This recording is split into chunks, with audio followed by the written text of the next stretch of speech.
Hello and welcome to Minter Dialogue, episode number 479. My name is Minter Dial, and I'm your host for this podcast, a proud member of the Evergreen Podcast Network. For more information or to check out other shows on this wonderful network, please visit evergreenpodcast.com. This week's interview is with Stephen Kelly. Stephen is the chair of Tech Nation, the UK's leading growth platform for tech companies and entrepreneurs, as well as the Algorithm People, a leading transport decarbonisation firm. Stephen was appointed chair of the Science and Technology Honours Committee in December 2021 and joined the number 10 Innovation Fellowship Board in 2021 as well. Previously, Stephen was CEO of 3 listed companies, including Sage, Focus and Chordiant.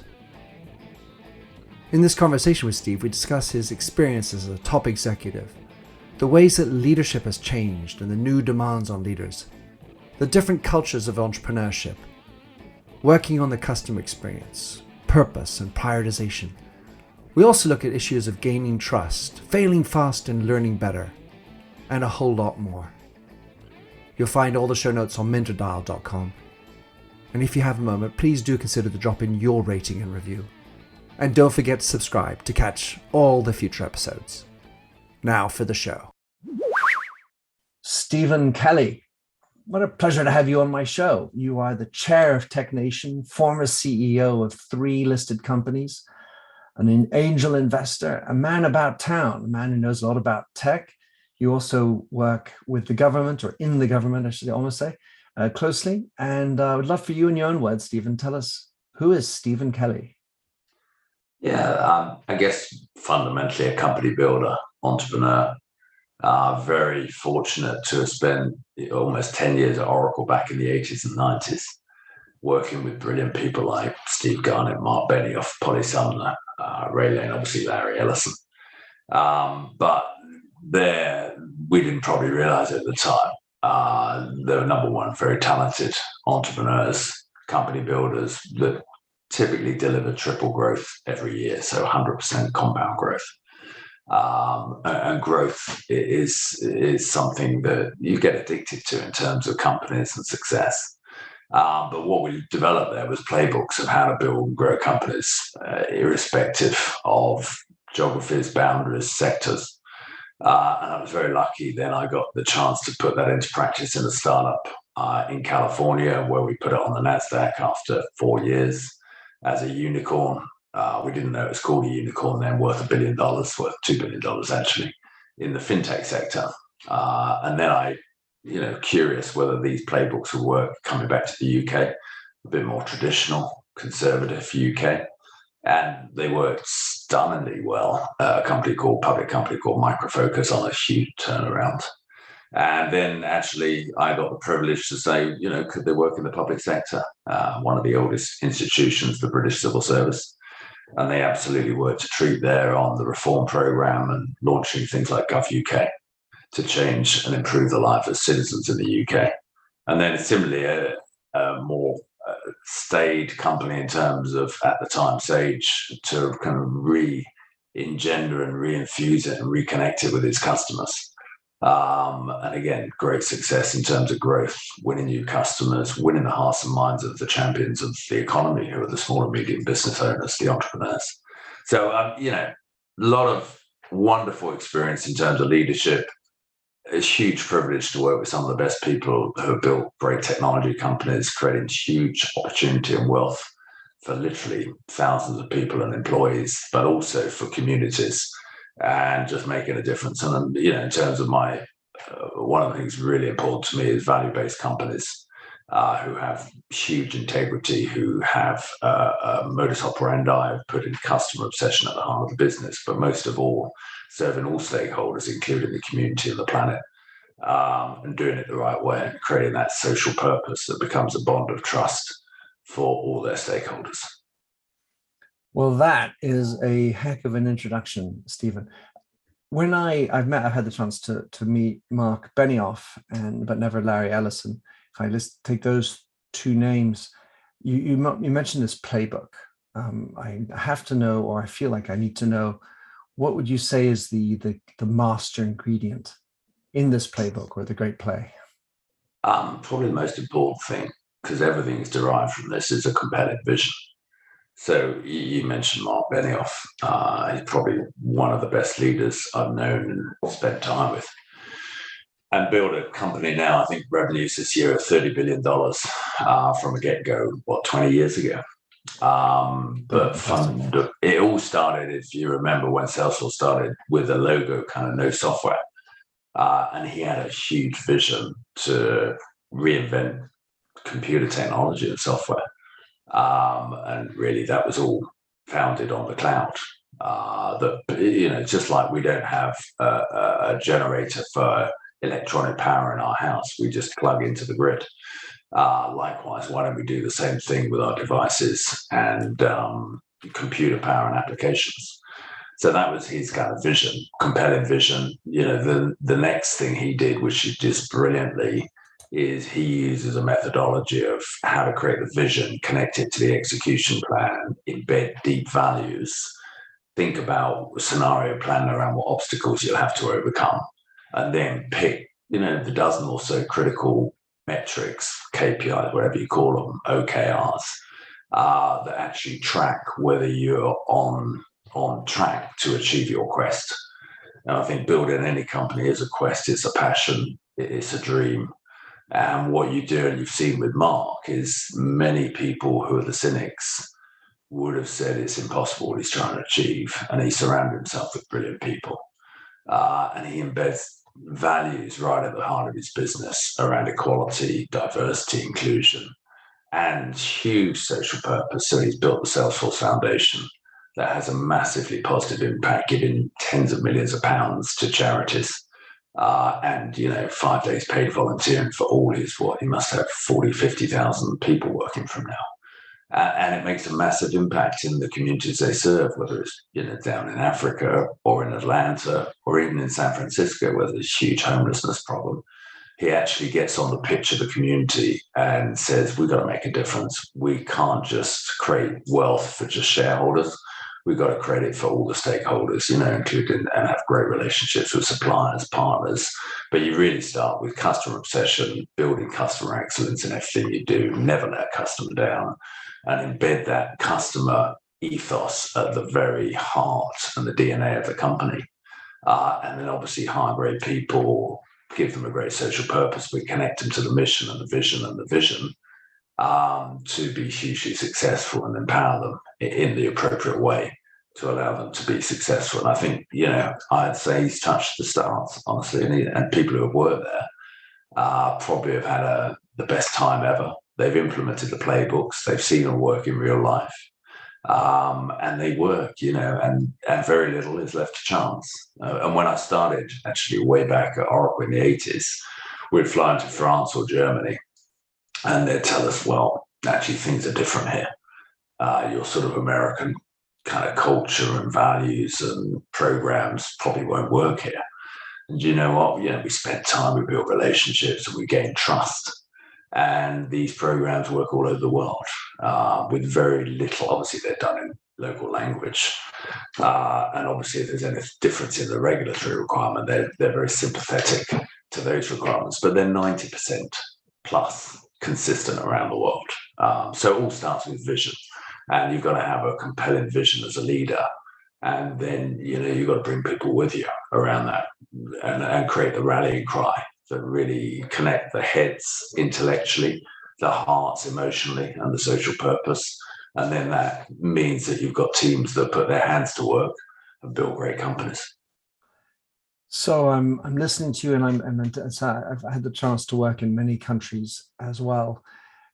And I wonder why it is that this is almost considered an American approach. And yet I also think that there are some things that sound rather American as an approach, and having the idea of that ballsy vision. Oftentimes you as a big idea person, you can get shot down very quickly. Oh, you're off your rocker. That's the stupidest thing I've ever heard. Or you'll never make it. Or how are you going to get money for that? And these types of things are more likely to be heard, I would say, outside of the United States. Yeah, I think that's very fair. I think I was very lucky. I implemented these playbooks as the leader. Obviously, in California was where I started. But I brought them back to the UK to some very traditional old companies who lived in a world of analysis paralysis and disconnected from customers. And the playbooks work, the leadership talent work, the development work, the communications work, the detailed end result planning work, every part of the playbook, even down to granular levels, like what should be the sales compensation plan for a direct salesperson or a partner manager. And I'm not saying everything has to be prescriptive, but if there's a model that works consistently and delivers great results and builds great culture, then why on earth would you try and recreate and build everything from scratch? It just doesn't make sense. And then obviously, I guess the final area was a 200-year-old institution, the British Civil Service. And again, when you think about these amazing civil servants who left university, some of the best universities in the world, to go and change the world because they believe in public service ethos, as a leader, the critical thing is you've got to reconnect them with that mission of public service ethos. And how do we improve the lives of citizens? And things like Gov UK was transformative, where we tried to turn government on its head and break down the silos of all these different departments. You have to deal with the tax man, or you have to deal with your driving license people, and eradicate paper. So remember the old car tax disc, but really build government systems around the user. What's the user need? But the playbooks worked equally well there, and it's around vision, compelling vision, leadership. What I would say directly to answer your question is I think there's a higher level of ambition and aspiration that comes through in the US, where naturally people get on board and people are less critical. I think maybe, I don't know, maybe it's just our psyche in Britain that we've got a great sense of humor, but with that comes a healthy level of cynicism.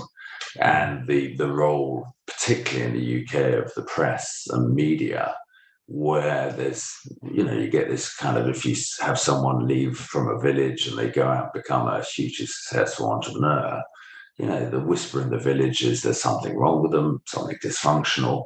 We have a great capability in the UK to cut down the tallest poppy. Whereas, in the US, we'd celebrate their success and get behind them, and then they become role models, and then, people will want to clone themselves around them. And, even people like Elon Musk, who is an exceptional leader, wealthiest man in the world, he will influence probably thousands of young kids today saying, yeah, I'd love to be Elon Musk. And in the US, that will drive sort of role model behavior from the next generation, 2 generations down. We could do better in the UK on that, I'd say. And I'd say the same traveling around mainland Europe. I think there's that healthy sort of skepticism, particularly of Americanisms, but there's an awful lot to celebrate about the American culture, the Field of Dreams type culture. And when you're an entrepreneur, you want to change the world for good. You've come up with this big idea.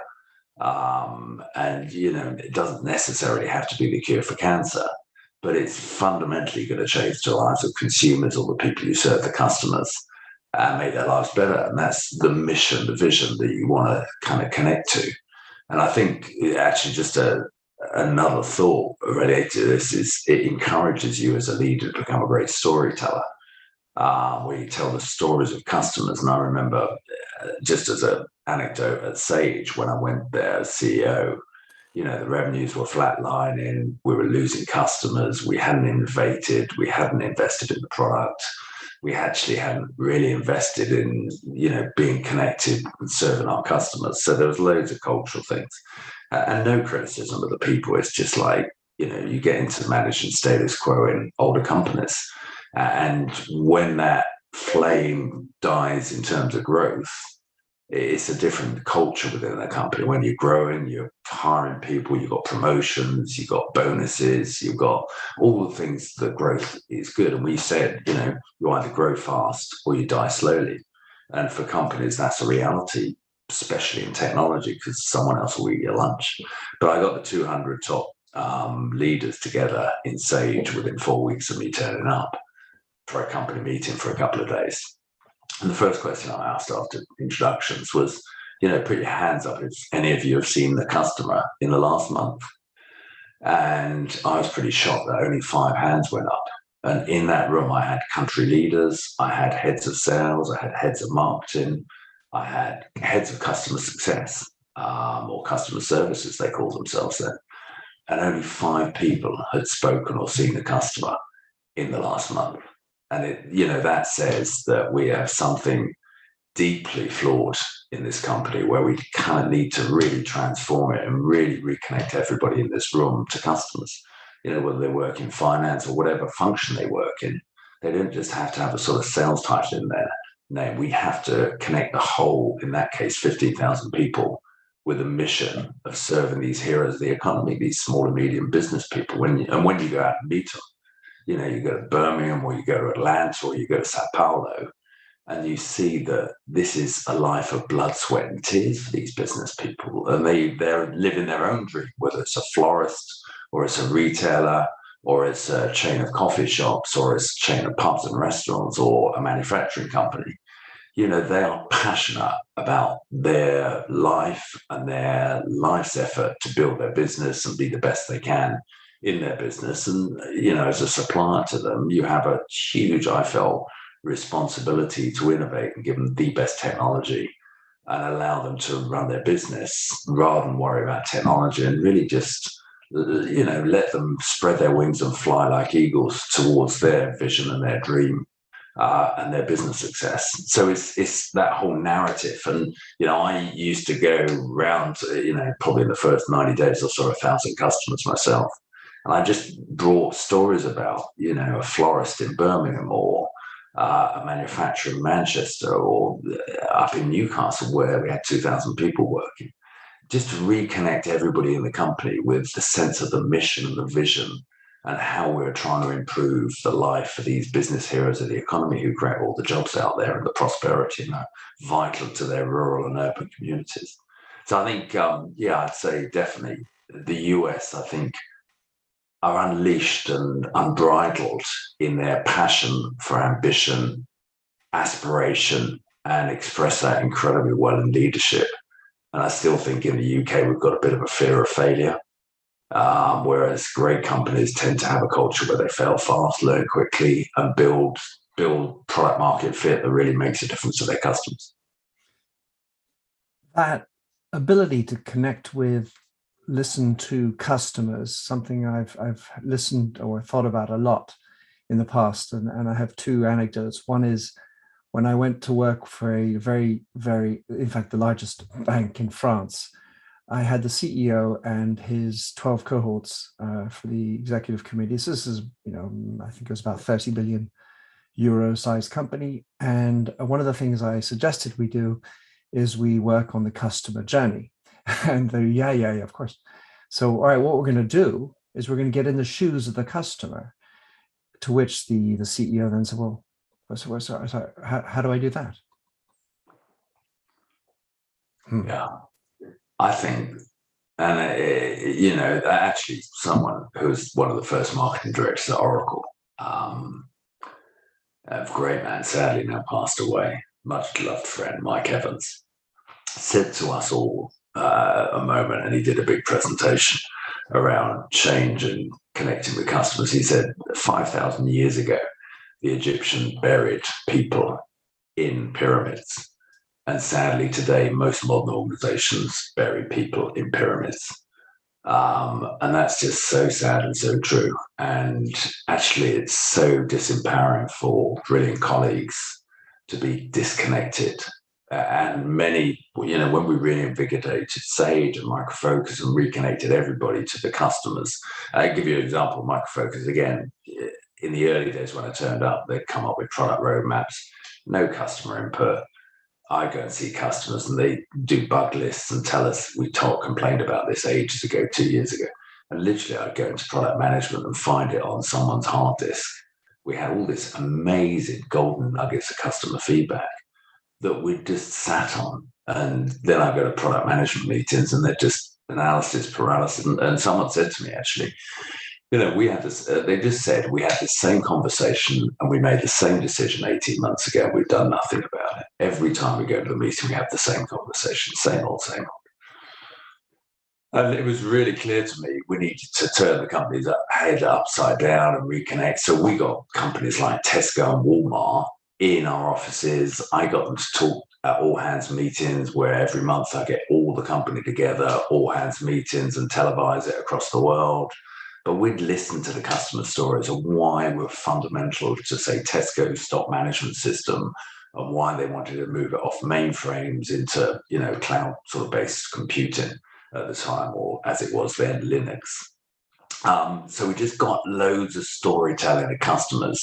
And then, we talked about the vision. And in that time, it was inconceivable because the company was declining. We had mass customer acquisition. It was the revenue was like a falling knife.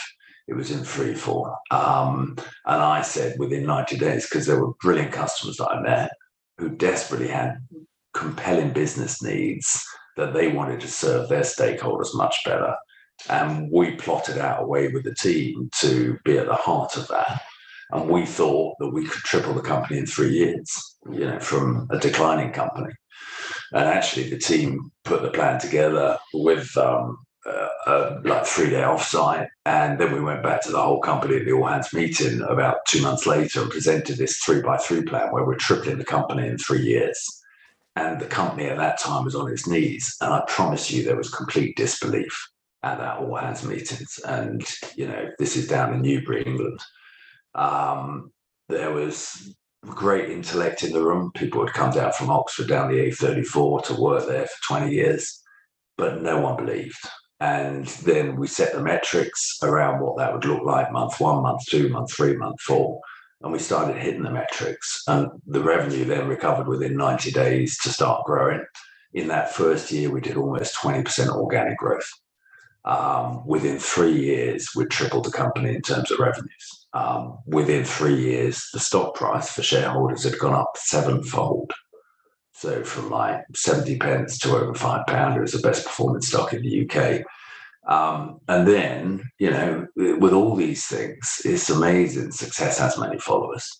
And you create this flywheel of positivity where people know you have very high integrity. You do the right things and you completely move the axis of the company towards the customer.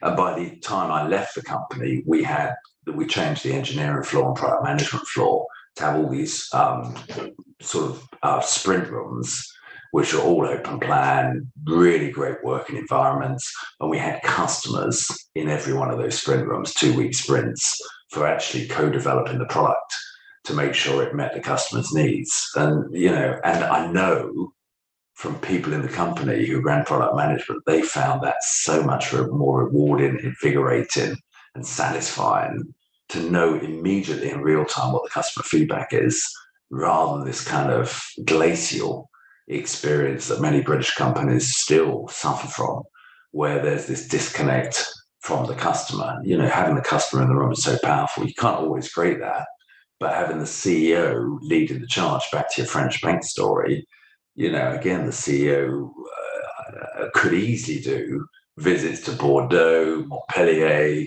Aix-en-Provence, to actually go and meet customers and do little, fireside chats where you get customers in, have some sandwiches, have a glass of wine if they want to late in the day, and just say, what's the customer experience? What are you experiencing? What's the good things about the bank? What's the bad things? What do other competitors do better than us? Let's talk about BNP. All these sort of folks that you have, and maybe start up challenger banks. What do they do well? Because I really want to make sure that we're just serving you the very best we can.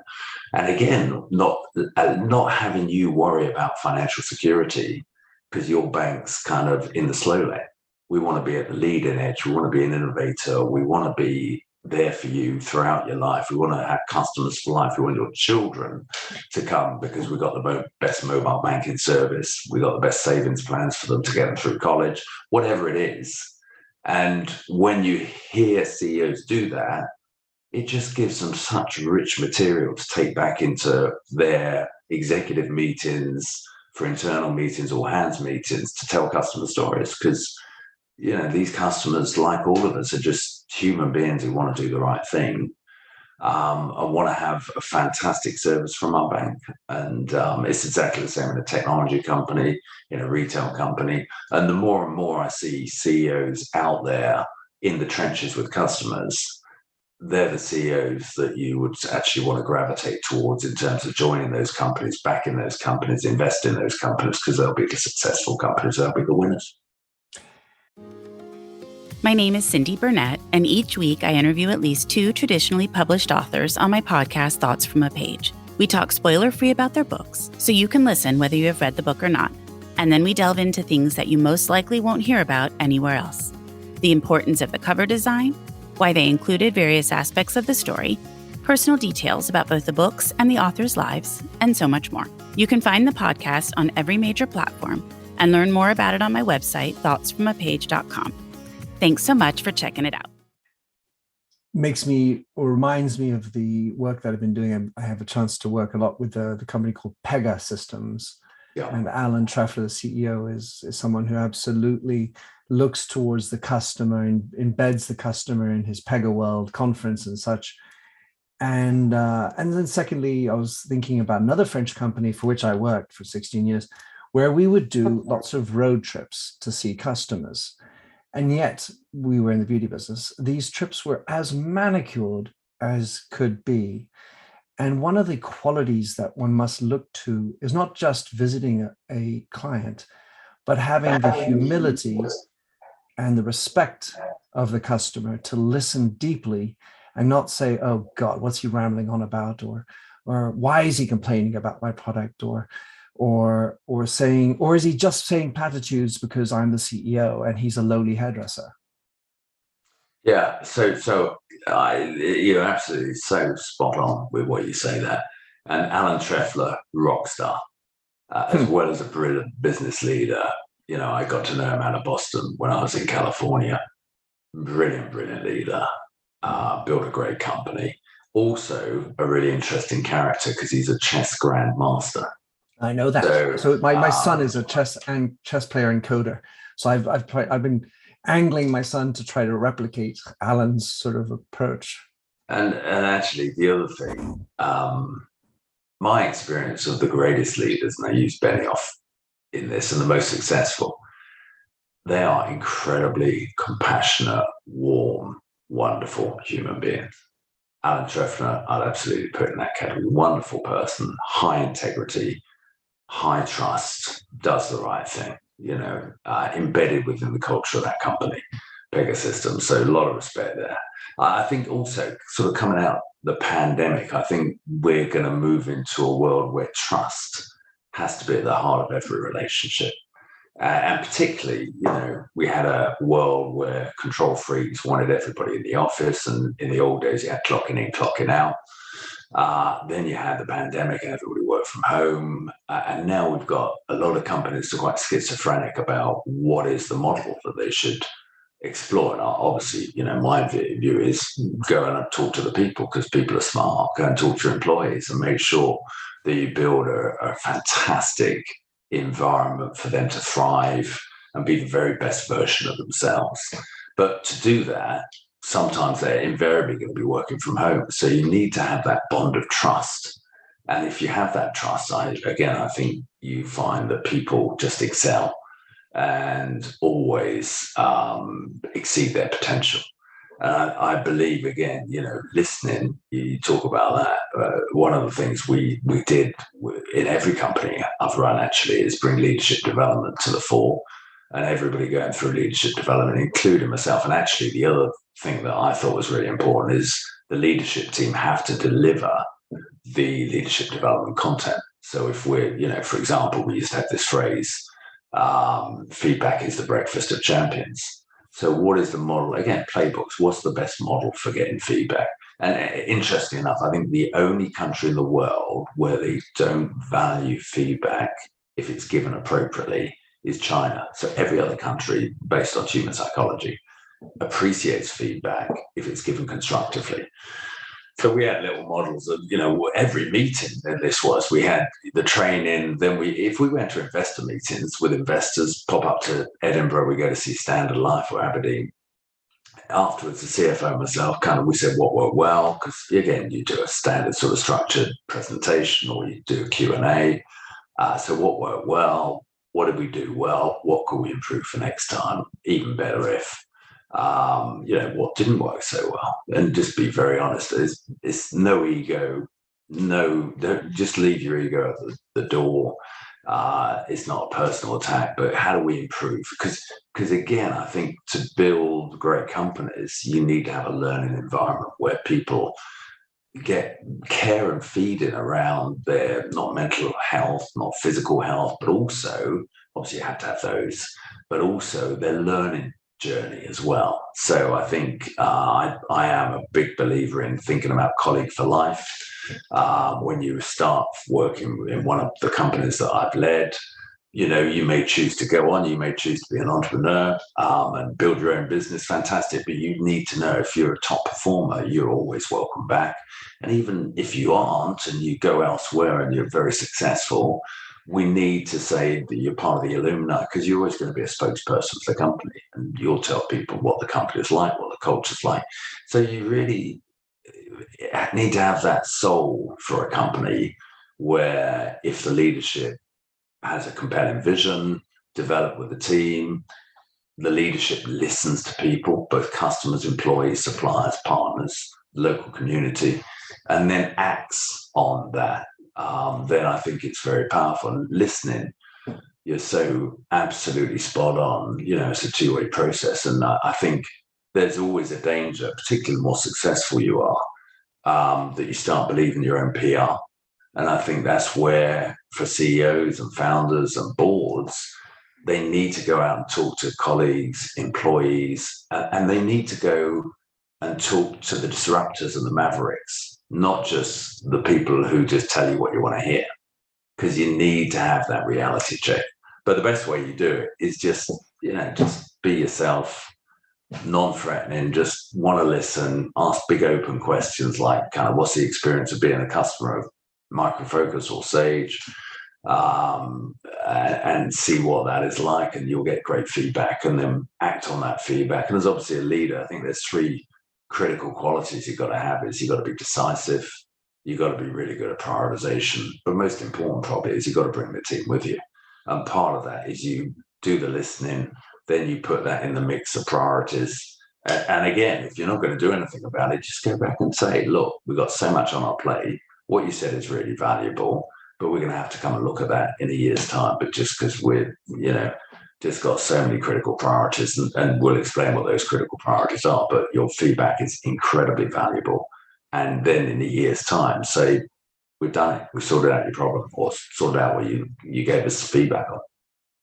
So many things in what you say, Stephen. It's fun. Wanted to pick up on this idea of decisiveness and prioritization. For me, they are kind of one and the same thing. And the way I frame that is that if you have a solid and well understood purpose, the prioritization is sort of self-made at some level, and then you are decisive around that because you are integral to your purpose. Question for you is, to what extent, how do you define doing good? Because doing good, I could be doing good for the shareholders. I could be having my employees have money for a second house. Yeah. Is that doing good, or how do you define purpose? I think that's really one. I'll give you a real life example. It's very clear to me when I was in government that most Western governments, if they were businesses, they'd be bankrupt. They're hugely debt ridden. And sometimes they, in some countries, really get on the pitch to fix some of the social deprivation, social mobility, the homelessness problems. There's a lot of very, very critical issues. And, I think with the cost of living crisis, you see the families in poverty. Do they eat or do they heat? And all these things is a sad world. So I was very privileged to spend the time as chief operating officer of the UK government, I just saw the level of debts that the UK government had, and obviously in the pandemic, it's got 300 billion worse, and our future generations will have to pay that off. So what it told me is actually, if there's massive deprivation out there, there's poverty of opportunity, then, and sadly in the last 10 years since the credit crunch, the richer got richer and the poorer probably got, in some countries, poorer, then it means there's a platform for companies to step into that vacuum and make a massive difference to the communities they serve. So again, you've got to prioritize, but I think companies have got to have social purpose. So to answer your question, number one, I believe that building great companies is all about obviously having a compelling vision, making sure the execution plan achieves that. Everybody understands their role, total alignment in the company, including the board, and then putting the customer at the heart of the business to really make the customer a hero.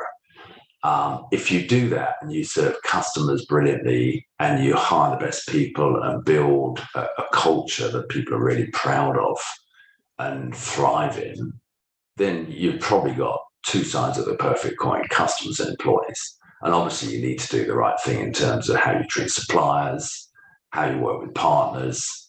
And then I think there's a big responsibility for companies to reach out to their community, because I found it, I'll be honest, we had a great office in the Shard, but I found it really uncomfortable walking out the Shard at night after a lovely day in the office and seeing people at the age of 25 living on the streets of London. My personal belief is any civilized society shouldn't be able to call themselves a civilized society if they allow people to sleep rough. And I think, a roof over your head should be a basic human right. So one of the things, and I think this is where you've got to be careful as a CEO, you can't have your own pet project. So we actually polled our employees about what are the things they really care about. And it came down to a couple of things, domestic violence, and around equality, around gender, diversity, and the other thing, it came around youth and giving youth an opportunity to break, for particularly people from disadvantaged backgrounds. So we created a Sage Foundation that became a multi-million-pound foundation where we notionally gave like 2% of our free cash flows, but also we gave 5 days paid volunteering, so that's 75,000 days a year around the world. And we gave free technology to not-for-profits as well, to allow them to run their business really efficiently and spend all their time and all the funds that they collected from their charitable donations on the causes that they serve. So we had a simple concept of like 2 + 2 + 2 internally. 2% of free cash flow, 2% of all employees' time goes to volunteering paid by the company, and 2 free software licenses for any not-for-profit in the world. And then we got the team to decide what are the big issues they want to fix. And the team down in South Africa, did around the youth agenda, help build schools in Soweto in the townships, and help go out to do coding clubs. Down in Atlanta, actually, there's massive deprivation, poverty, and still significant racial segregation and divides. So they actually helped in food banks. Up in Newcastle, there was a problem around youth homelessness. So we talked to the council, the local charities, and there was about 250 sofa surfers when we started. And 3 years into the project, they got the number of sofa surfers and young people sleeping rough, 18 to 25-year-olds, down to about 65. So they're the sort of things where, I think companies can make a massive difference, and CEOs, by creating this platform where it's okay to have social purpose embedded right at the heart of the company. And I think those companies will have higher productivity, higher engagement, higher success. And I went, you've got to lead it from the front. So I went on these volunteering days, and, when there were the floods in Northumbria, we put a few buses together with employees on the buses to go and help old people move their sofas up to the top floor so they didn't get flooded. So it's things like that where you have sort of, when there's a crisis, like a situation, whether it's a tsunami, whether it's floods, or whether it's a natural disaster, where you have literally turn on a dime and move really quickly to engage the employees and make a difference locally. But also you have sustaining programs where you allow the employees to pick what are the big issues they really care about. And there's, probably like you, if you get me, there's so many issues you care about. There's so much poverty and injustice in the world. It's, again, how do you prioritize what really is meaningful and important to the people we served, in this case, my colleagues. And they sort of voted on it, they elected it, and I gave it my wholehearted support. And it made a massive difference to communities. But also we found, when I did my fireside chats with people who joined the company, 40% of them, I just ask them, why did you, in this case, Sage, why did you join Sage?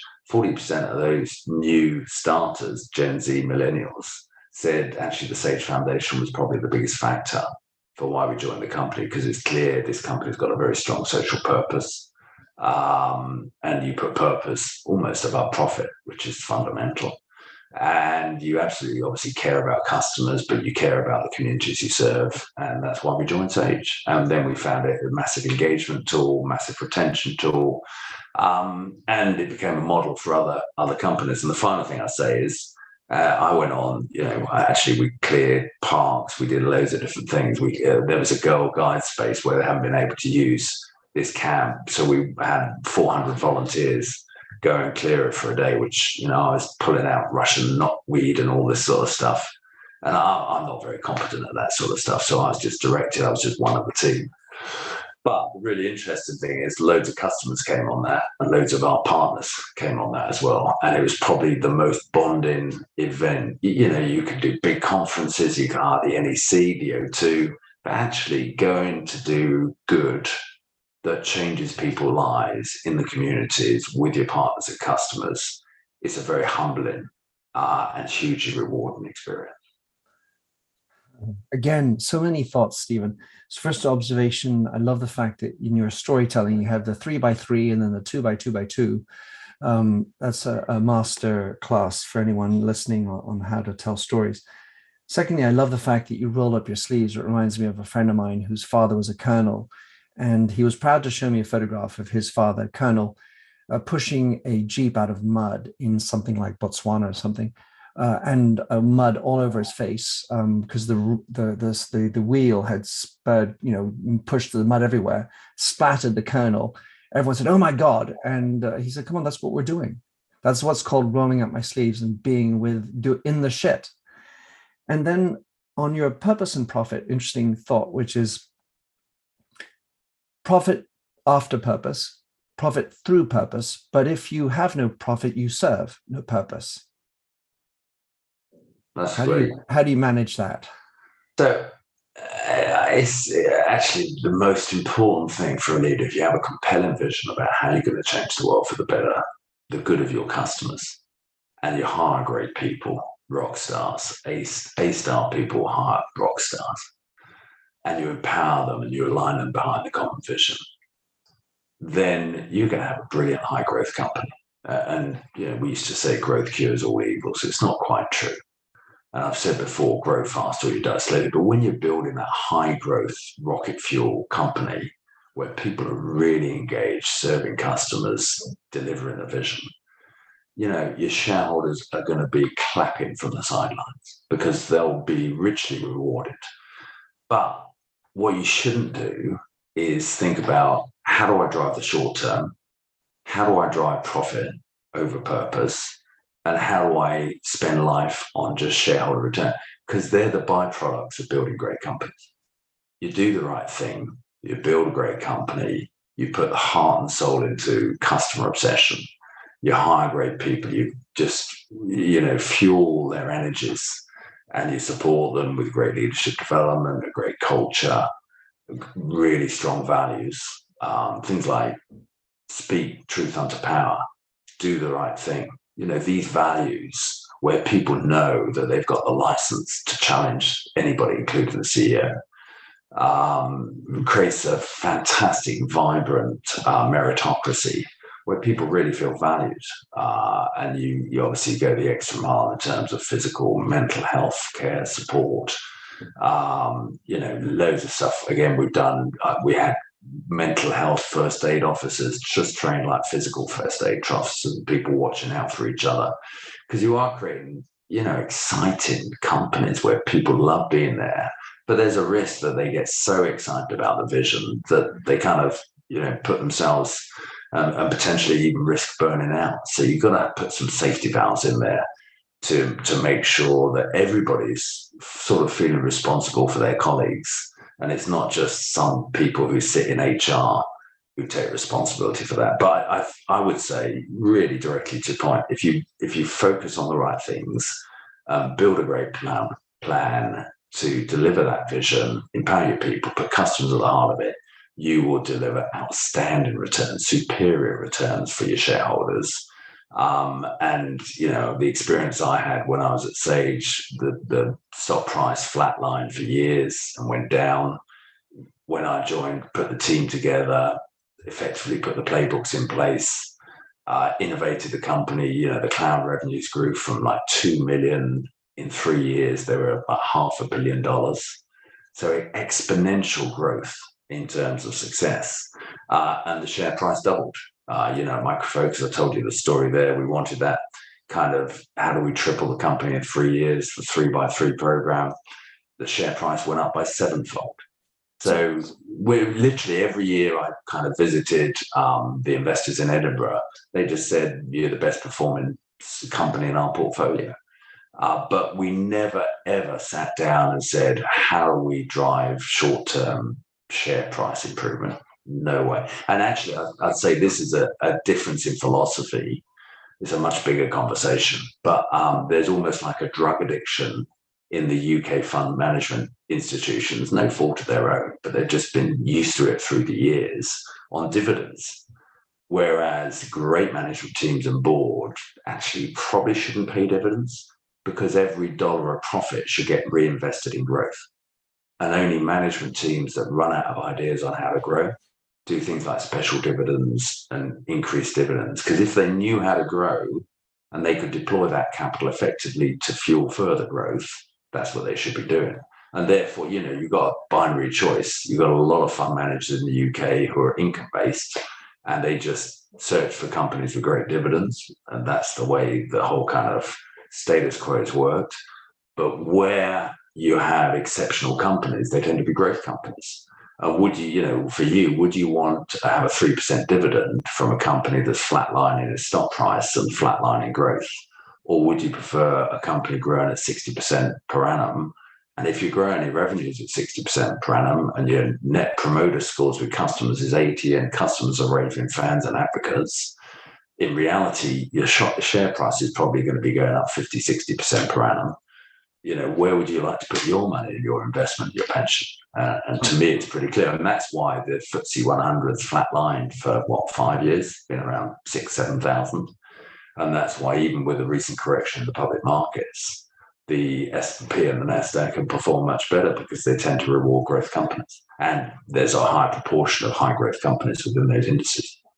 Well, dividends are synonymous with utilities or those type of heavily regulated businesses, I would say. So I totally agree with you. I wanted to get to one last piece, Stephen, which is you were talking about Sage, the first meeting you came in, you had all these naysayers, and then fast forward, success, as you said, attracts many followers. What about that? What was the pivot? Where do you feel that there was a specific time or something you said or an activity, something that happened that turned the tide for you, going through the molasses of that? Obviously there would have been probably a lot of people frowning, saying, who is this new guy? What the hell is he? He's just a Yank or whatever. And what was it that got you to turn around? And I'm wondering to what extent purpose might have been part of that or not.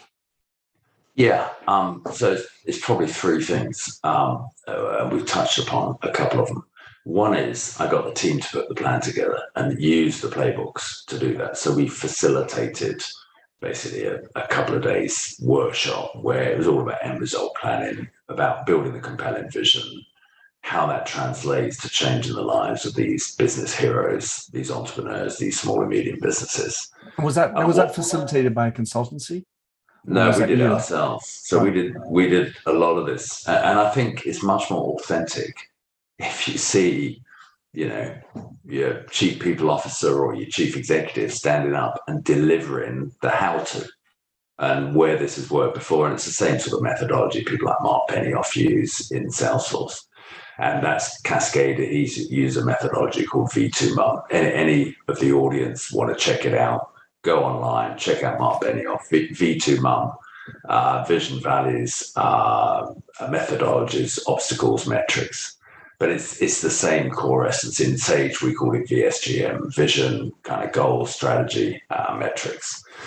So the team put that together. So there's a sense of ownership that they own it, the senior team. So the top sort of 24 leaders. And that involves all the companies from functional side and also the countries. So they own that and they're responsible for it. And that created a 3-year plan that we shared with the board and socialized. And that really created a storyboard for what we told the company as well in the internal meetings and all hands meetings. So kind of number one, that had the vision. It had the strategies, the goals, how we're going to move customers to the cloud, how we're going to move to much more mobility, how we're going to innovate the product, how we're going to make the lives of entrepreneurs so easy that they could spend all their time building their business and pursuing their dreams and growing their customers and not ever worry about technology or outages or all those sort of things. And then the good news about that is it comes out with metrics. So what are the 3-year metrics, 2-year metrics, 1-year metrics, next quarter metrics, this month's metrics? What are the 6 things that really matter? Like, one of them was customer net promoter scores. So at the time we had massive detractors. So we started measuring net promoter scores and obviously tracking upwards, and we set targets for those. And we talked about what interventions and innovations we need to build to actually deliver on the targets.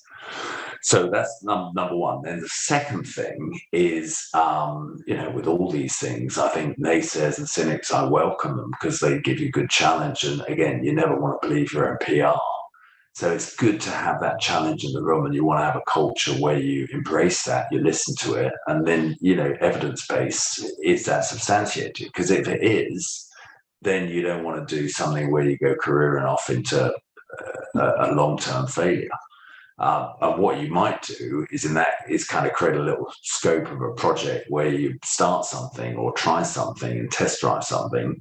And if it doesn't work, you do kind of the feedback loop in a sprint to say, why didn't it work? Could it work if we change a few things? But if not, it's great to shut things down as well. And sort of have that culture where you fail fast and you move the team onto a successful project that they can feel great about. So the metrics, though, every time how people start gaining trust is when they see you start delivering. So what are the month 1 metrics? You hit all them. Is this real? Yeah. Month 2. And the most palpable one was actually at Micro Focus, where, I think the year before I joined, the revenue went down 15% or something, and mass customer attrition. All these analysts writing about the company going out of business. The company was on its knees. And, it was like a library when I walked in there. There was just no mood, and people had been there 25 years, and they were just destined to being kicked because the market and the customers and everybody at the press had sort of kicked them, and they'd done actually 2 profit warnings in 9 months. So kind of a world of hurt.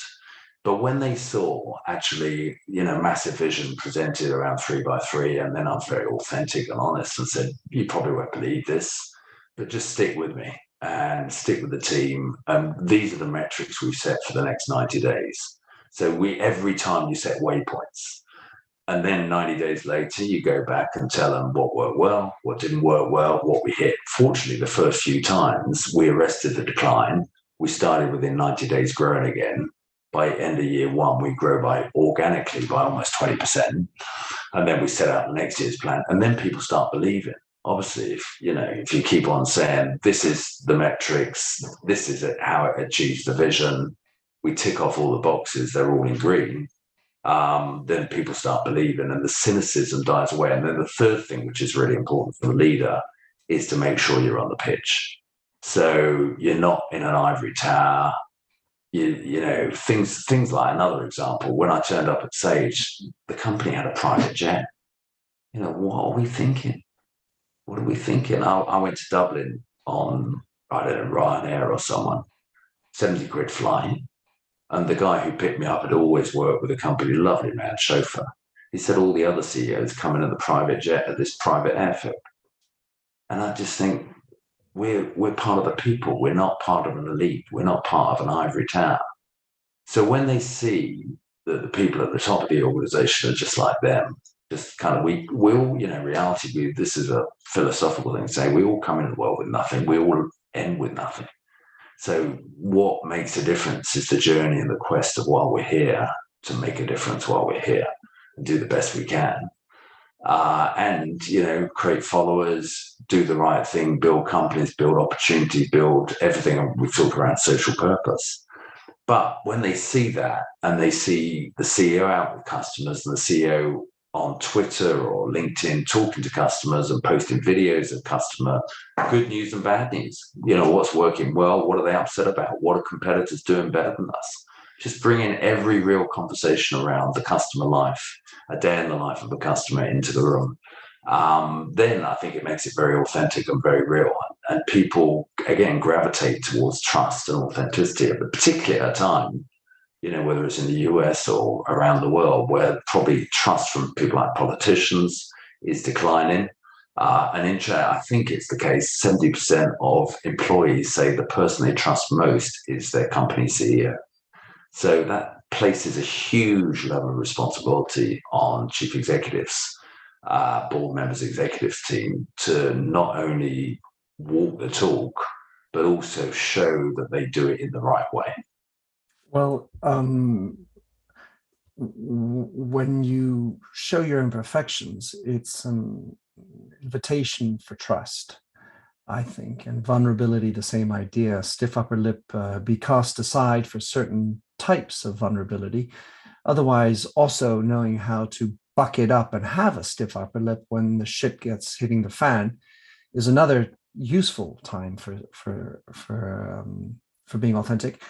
And then you mentioned this idea of learning, where you're failing fast. What I have observed is that people's ability to learn deeply after failing fast is typically cast aside. Yeah. Well, we're not going to do that again. What exactly should we not do again? What is it that we did wrong?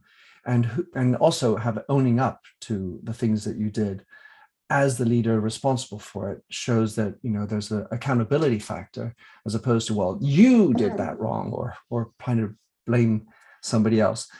So I'm really upset because, Stephen, I feel like we only just touched the surface. I have wanted to get into governance. I wanted to get into what we're doing at Tech Nation, but it was such a font of fascinating things. Certainly, if you have anything you'd like to say as a last parting piece of content, I'm going to ask you for your closing comment.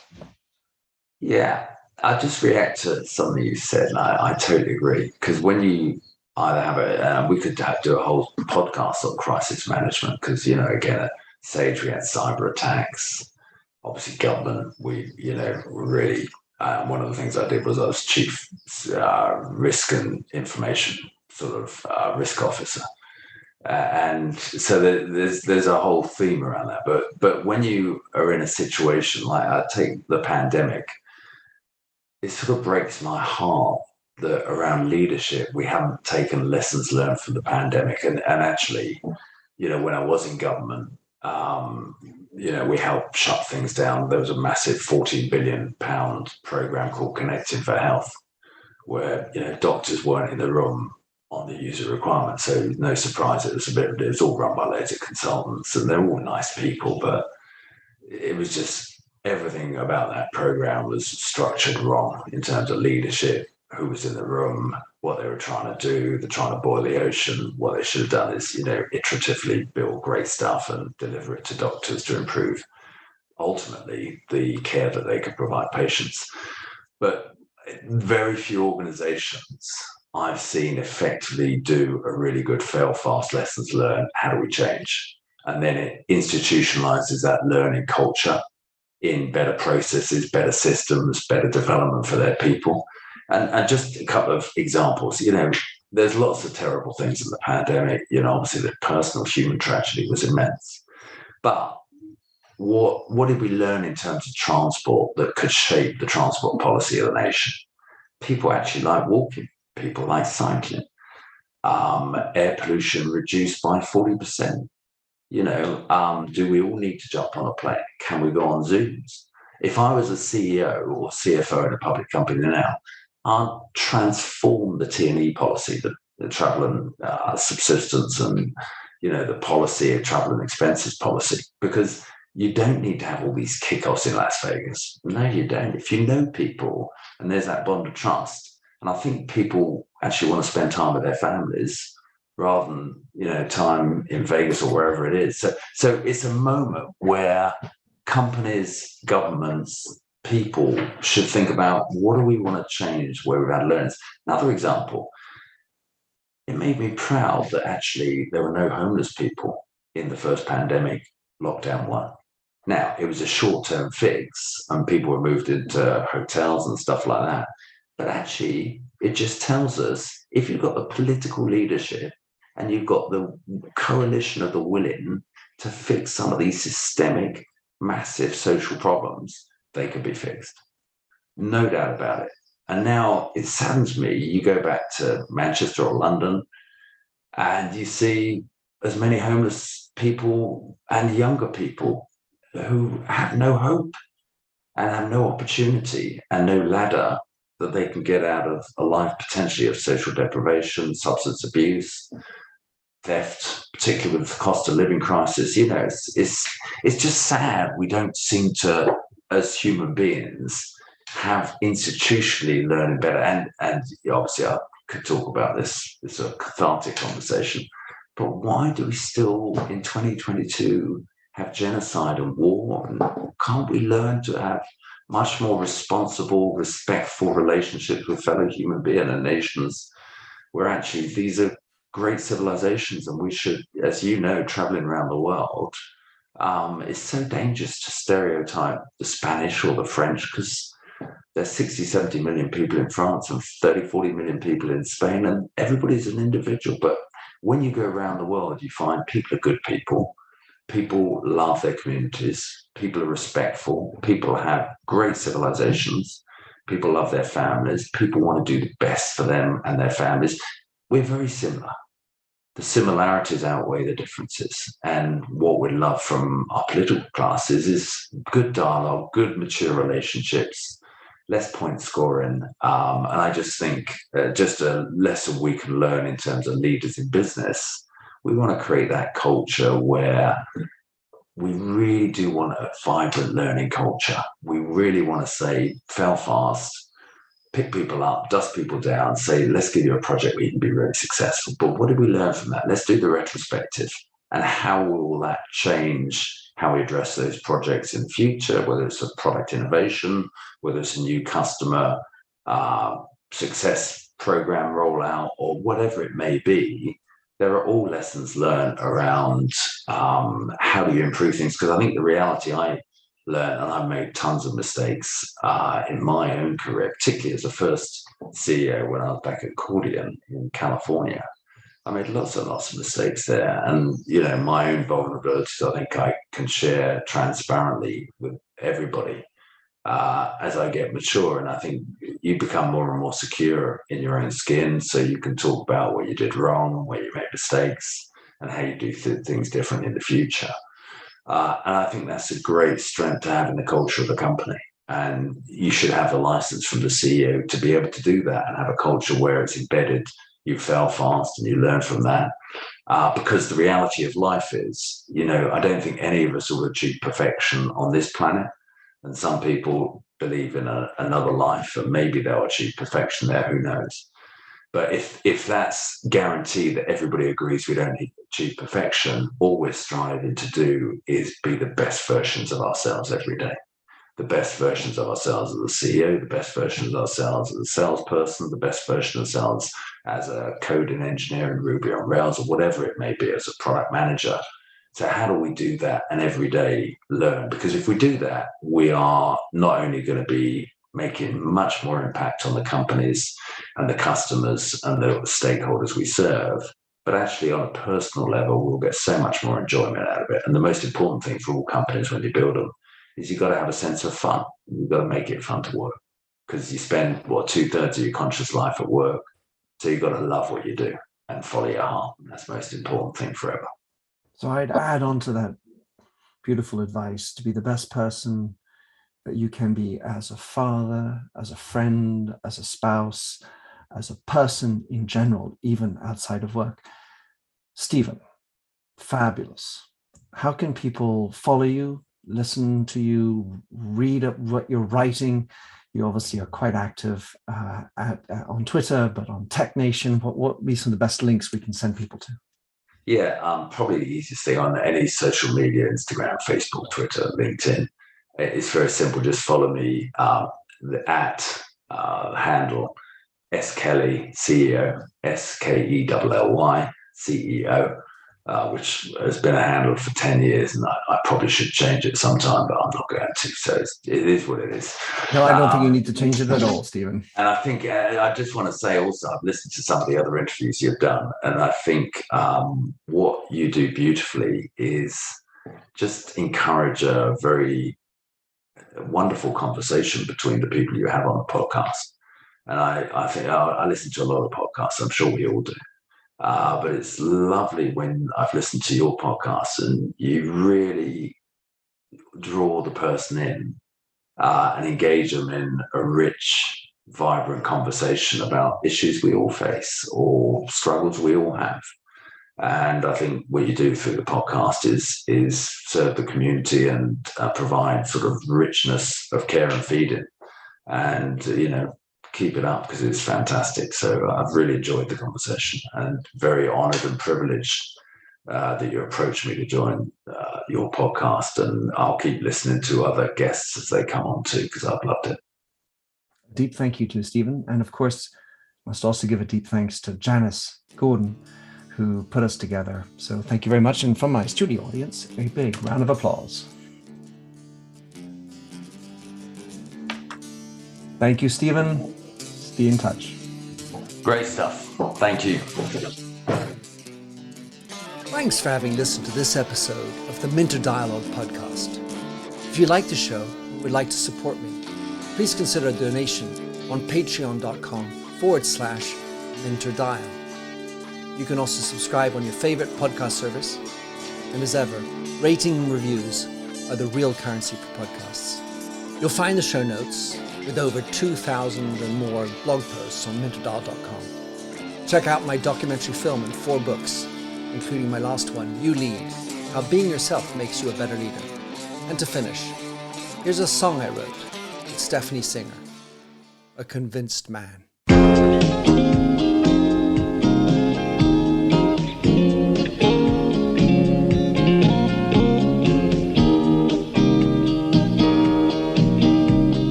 A stranger tucked around me, precipitating the danger. To feel free, trust is the reason. Still I won't toe the line.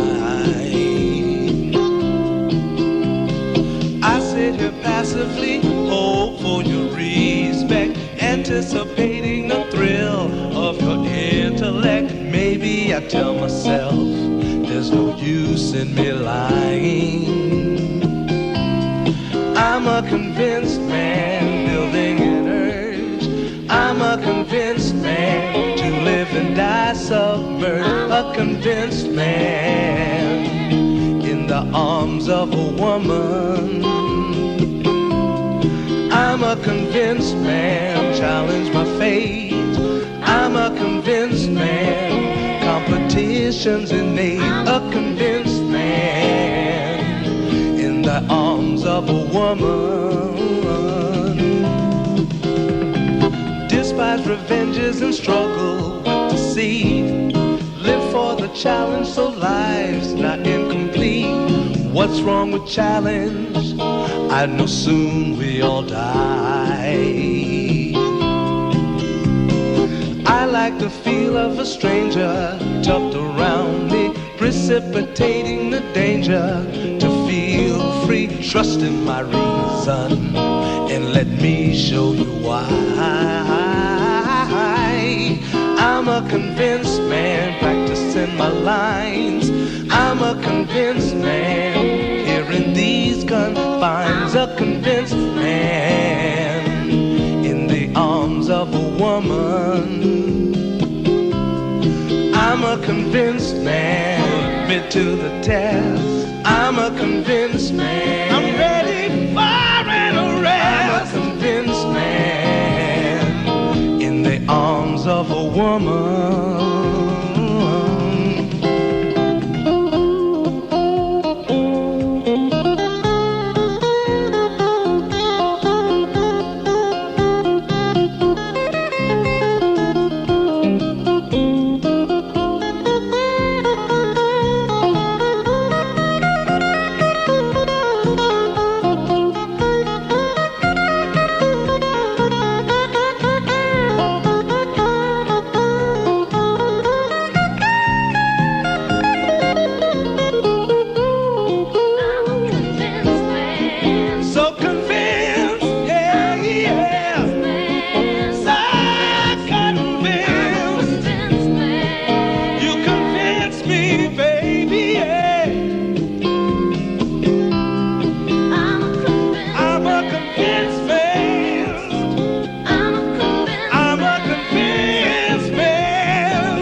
My name is Cindy Burnett, and each week I interview at least 2 traditionally published authors on my podcast, Thoughts from a Page. We talk spoiler-free about their books, so you can listen whether you have read the book or not. And then we delve into things that you most likely won't hear about anywhere else. The importance of the cover design, why they included various aspects of the story, personal details about both the books and the authors' lives, and so much more. You can find the podcast on every major platform and learn more about it on my website, thoughtsfromapage.com. Thanks so much for checking it out.